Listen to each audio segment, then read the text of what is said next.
கேளுங்கள். குழந்தைகளே, நீங்கள் நிறைய படிக்கிறீர்களா?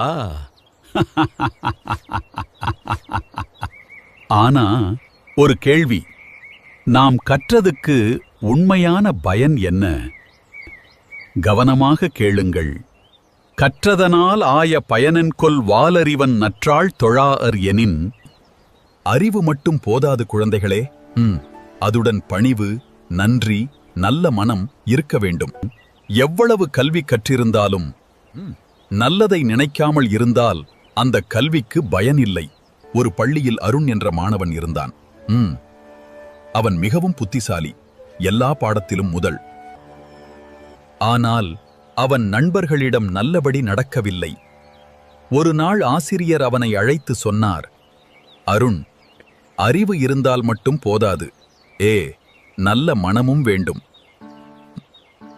அதை கேட்ட அருண் தன் தவறை புரிந்து கொண்டான். அவன் நண்பர்களிடம் நல்லபடி நடக்க ஆரம்பித்தான்.